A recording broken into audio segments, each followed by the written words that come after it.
Memento homo quia pulvis est, et in pulverem reverteris. Pelo sinal da Santa Cruz, dá-nos Deus, nosso Senhor, os nossos inimigos. Em nome do Pai, do Filho e do Espírito Santo. Lembra-te, homem, que és pó, e ao pó voltarás.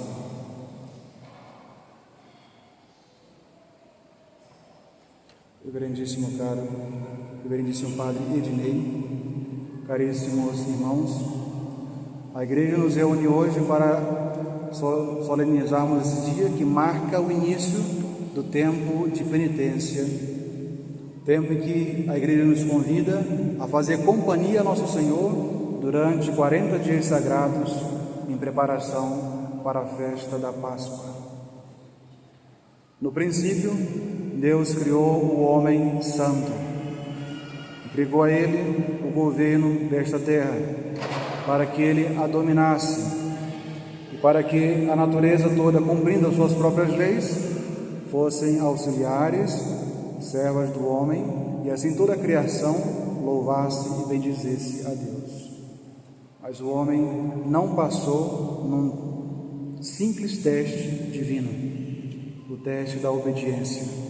E por causa do pecado, a morte entrou no mundo. O paraíso terrestre foi perdido para sempre, e o paraíso celeste foi trancado até a plenitude dos tempos.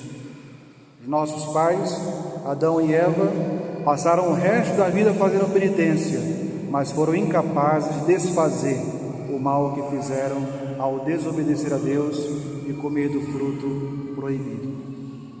O fruto não é importante. Qual era a fruta, qual era a árvore, tudo isso é secundário. O importante era obedecer à ordem divina, não comer do fruto daquela árvore. Mas o homem comeu, a mulher comeu, deu ao seu esposo, que o comeu também, e tanto a mulher quanto o homem e a serpente foram condenados por Deus. Cada um recebeu a condenação própria ao seu estado, à sua condição e à participação desse pecado original da humanidade. Na plenitude dos tempos, Deus mesmo veio ao nosso encontro, porque viu que o homem era incapaz de desfazer o pecado cometido. Porque o pecado, uma vez cometido, foi cometido não contra outro ser semelhante a ele, mas contra o Deus Todo-Poderoso, cuja majestade é infinita. E sendo essa majestade infinita, o pecado dirigido a essa divina majestade alcançou infinitamente essa majestade, ecoou através dos séculos até chegar a cada um de nós. É por isso que todos nós já nascemos sob a lei do pecado. Hoje nós começamos a Santa Missa com essa cerimônia tão tocante, tão emocionante, dramática, a bênção e a imposição das cinzas. De onde é que a Igreja tirou essa cerimônia? No Antigo Testamento, o povo de Deus, naturalmente reconhecendo a sua condição de pecador, vendo quantas vezes pecaram contra Deus, de modo muito natural, reconhecendo-se nada, reconhecendo que Deus é tudo, cobriu-se muitas vezes de saco, jogando cinza sobre a cabeça, quando não outras vezes misturando com a própria alimentação, para reconhecer a sua indignidade diante da majestade divina. Assim fez o Santo Jó, assim fizeram vários profetas, vários personagens importantes do Antigo Testamento. A mesma prática nós encontramos em vestígios do Novo Testamento. A mesma prática nós encontramos também na vida de muitos santos católicos, que se vestiam de saco, cobriam-se de cinzas, em espírito de penitência. Por que tudo isso? Deus nos criou a sua imagem e semelhança. Claro que se nós olharmos para cada um aqui, cada um é diferente um do outro. Então a imagem e semelhança não é propriamente essa aparência física, mas é nessa aparência física que transparece de algum modo aquilo que está dentro, que é a alma imortal. Essa é a imagem e semelhança de Deus. Invisível, imortal, mas que se manifesta, age por meio de um corpo mortal, que ela anima. É por isso que é esse corpo mortal que é judiado, que é penitenciado, que é mortificado. Quem pensa, quem delibera sobre se quer pecar ou não é a alma. É com as faculdades da alma que nós pensamos, mas é com o corpo que nós agimos. O homem, por ser esse misto de matéria, corpo, e ao mesmo tempo possuir uma alma eterna, ele nunca faz uma coisa só com o corpo ou só com a alma, porque se ele está vivo, ele sempre age de acordo com o seu composto, corpo e alma. Não podendo penitenciar a alma, penitencia o corpo. Por isso, o costume de vestir-se de saco, de cobrir-se de cinzas. Por isso, a igreja, no passado, adotou a prática de cobrir de cinzas aqueles seus filhos que tinham pecado publicamente, causado grande escândalo. E por isso, no início da quaresma, no dia de hoje, esses penitentes, esses fiéis, vinham à igreja, se confessavam, era rezado sobre eles os 7 salmos penitenciais por todo o povo, e eles não recebiam a absolvição. Ao contrário, os sacerdotes os cobriam com cinzas, só os penitentes públicos, e depois os despediam, para que eles fizessem penitência durante toda a quaresma, e só na Semana Santa eles voltassem para receber a absolvição de seus pecados. Essa era a lei antiga da penitência. Caindo em desuso, a igreja adotou esse mesmo costume, não mais só para os penitentes públicos, mas para todos os seus filhos. É por isso que no dia de hoje todos nós fomos marcados com essas cinzas. Todos nós sabemos que fomos criados por Deus do nada. Como que nós viemos do nada e a igreja, para representar o nada, usa a cinza? Para construir um prédio, um templo como esse, são usados vários materiais, um mais excelente que o outro, um mais importante que o outro, e dependendo da matéria usada, dá-se como resultado um templo mais ou menos magnífico, mais ou menos belo. Deus nos criou do nada. Para representar esse nada, essa condição, a igreja usa as cinzas. Pega um punhado de cinzas, coloca na mão e dá um sopro, acabou. Não resta mais nada ali nas suas mãos. A cinza é isso. Qualquer vento, por menor que seja, faz as cinzas se dispersarem, se desfazem. Por isso, é o destino natural do ser humano.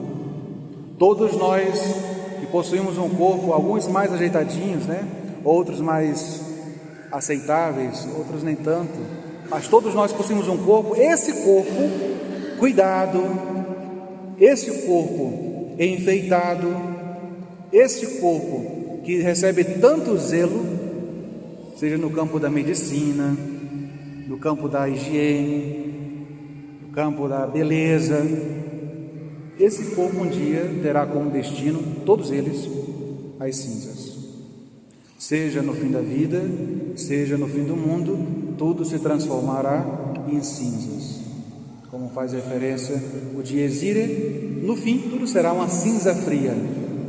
Por isso, caríssimos irmãos, ao receber a imposição das cinzas no dia de hoje, a igreja nos lembra aquela grande verdade que nos assombra durante toda a vida, mas deve servir para nós desde hoje como lembrete e advertência.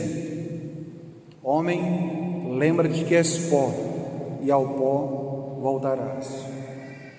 Nós temos agora, caríssimos irmãos, 40 dias sagrados, para nos prepararmos para a festa da Páscoa. 40 dias que devemos travar luta contra os nossos inimigos.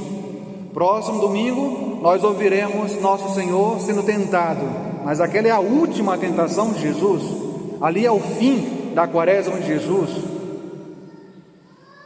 Mas a igreja coloca no início da nossa quaresma, para nos lembrar que quaresma é tempo de lutar. Lutar contra quem? Contra os nossos inimigos. São dois eles: os nossos inimigos interiores e os nossos inimigos exteriores. Quem são os nossos inimigos interiores? As nossas paixões. E aí cada um de nós tem as suas. Há aquelas que são comuns: preguiça, morosidade, aquele jeitinho brasileiro que a gente quer dar em todas as coisas. São pequenos inimigos que nós trazemos dentro de nós. Mas cada um de nós possui inimigos interiores próprios. Para alguns é a gula, para outros a fofoca, para outros os desvios na vida sexual, para outros é a falta de pureza, a desonestidade, e assim tantos pecados que ao longo da vida são cultivados por práticas anuais, práticas que ano após ano não são corrigidas na nossa vida. Fora de nós há também os inimigos espirituais, que é o demônio ou os demônios. Os demônios, é claro, não podem entrar na nossa alma, na nossa cabeça, para conhecer o nosso ser desde dentro. Mas assim como eu consigo olhar para os senhores e consigo ter alguma ideia do que os senhores estão pensando, sermão demorado, estou com sono, alguma coisa assim, os demônios, que são anjos, fazem isso de modo muito mais perfeito. Nos olham e têm um conhecimento de nós muito maior do que nós podemos ter sobre o nosso próximo. Conseguem descobrir pela observação muitas das nossas tendências internas, ou seja, das nossas paixões internas, e por isso oferecem do lado de fora de nós o objeto para o qual as nossas paixões se inclinam. E assim, do lado de fora, os demônios atiçam as nossas paixões. É o que nós chamamos de tentação. E muitas vezes nos fazem cair. Eles nos conhecem tão bem que sabem, ou que chegam a conhecer pela observação, repito, não conseguem acessar desde dentro, mas pela observação conhecer aquilo que nós trazemos dentro, de mais baixo que existe em nós, os desejos mais terríveis, os pensamentos mais maléficos, todos eles. E por isso, do lado de fora, nos atiçam para o pecado, nos inspiram para o pecado. São contra esses inimigos que a igreja nos convida como mãe durante esses 40 dias a lutar. E para isso, além de fazer companhia a nosso Senhor, devemos fazer essa companhia de modo muito apropriado, com uma penitência quaresmal. Jesus, na sua quaresma, não estava numa casa de repouso, de retiro, não estava de férias, estava lutando no deserto. Desde essa época, na tradição de toda a igreja, o deserto é tido como o lugar do combate, lugar onde homens e mulheres se recolheram para viver com Deus, mas isso trazia um preço muito alto, que era a luta constante contra os seus inimigos, interiores e exteriores. E por isso o deserto, além de ser essa imagem de encontro e vida com Deus, também trouxe um outro lado, que era esse constante combate contra o demônio. É isso que Jesus fez durante 40 dias. É para isso que a igreja nos convida durante esses 40 dias que viveremos na companhia de Jesus no deserto. Cada um de nós precisa juntar forças na oração, na esmola, na penitência, pela vida sacramental, confissão frequente, comunhão frequente, para combater os seus inimigos. Lembrando que, naquilo que diz respeito aos inimigos internos, as nossas paixões, nós também estamos no meio delas, o que torna mais difícil o combate. Lutar com algo exterior é mais fácil, porque nós podemos aplicar golpes, usar técnicas que o inimigo não conhece. Mas lutar contra algo que está dentro de nós é mais difícil. Porque estando dentro de nós o inimigo, ele conhece todas as nossas técnicas, todas as nossas armas, todos os nossos planos. Por isso, precisamos insistir com constância, perseverança em lutar. Não importa se ele conhece todos os nossos golpes e armas, todas as nossas técnicas, precisamos continuar usando essas armas. Santo Afonso dizia que o pecador é como um soldado. E isso os senhores precisam aplicar muito bem na sua vida espiritual. O pecador é como um soldado. O soldado no campo de batalha, ele está à mercê de qualquer ferimento. Qualquer arma pode atacá-lo. Uma vez uma arma atingindo o seu corpo, lhe causará grande mal. Lhe trará uma chaga, uma ferida, que lhe fará derramar sangue. Mas, uma vez ferido, ele pode buscar a cura. Mas se no campo de batalha ele for ferido uma vez, 2 vezes, 3 vezes e assim seguidamente, o sangue que ele vai derramando vai deixando-o fraco. E assim, se ele não buscar o tratamento quanto antes, ele pode morrer de esgotamento. A mesma coisa é o pecador. Depois do primeiro pecado, pode se levantar pela confissão, pela contrição, pode buscar a força na comunhão, pode se reorganizar pela oração. Mas depois de ferido uma vez, depois de caído uma vez, se acomodar, não buscar os remédios necessários, ferido uma vez, pecado uma vez, pecado 2 vezes, pecado 3 vezes, será mais difícil se levantar. Se não se levantar, morrerá certamente. Voltará ao pó e do pó não sairá, a não ser para ir para o inferno. Caríssimos irmãos, a igreja adianta para o dia de hoje aquilo que devemos fazer no fim da vida, voltar ao pó, para que nesse pó, sentados nesse pó, cobertos por esse pó, possamos fazer santos propósitos e viver essa quaresma de acordo com esses propósitos. Repito aquilo que já disse para os senhores no domingo passado: nesse tempo do quaresmal devemos provar a nossa amizade para com Jesus, por meio da nossa companhia, com uma penitência, que não deve ser uma grande penitência, porque uma grande penitência, por mais que alguém consiga fazer, pouco proveito poderá tirar, mas que faça uma penitência que ela consiga ser constante, todo santo dia repetir aquela mesma coisa, nem que seja levantar mais cedo, começar a fazer meditação, especialmente nesse tempo sobre a vida e a paixão de nosso Senhor, fazer mais dias de abstinência, fazer mais dias de jejum, praticar atos de caridade, se controlar mais, vigiar mais os sentidos, especialmente os olhos, o tato, os ouvidos, para não empregá-los para o uso do mal, contra a castidade. Cada um de nós precisa se colocar como um penitente nesse tempo sagrado. Do contrário, a Páscoa chegará, mais uma quaresma passará e nós ficaremos estagnados no caminho da conversão e da salvação.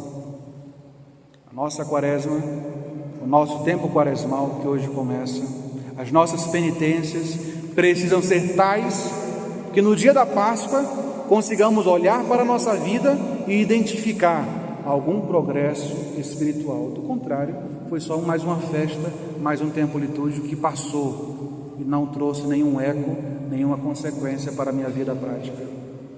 Façamos, caríssimos irmãos, com essa missa o propósito de amar e seguir nosso Senhor, de vestir as armas do combate e, por meio da penitência, da esmola, do jejum, fazer guerra aos nossos inimigos, às nossas paixões e aos demônios que nos cercam, e que Deus nos ajude.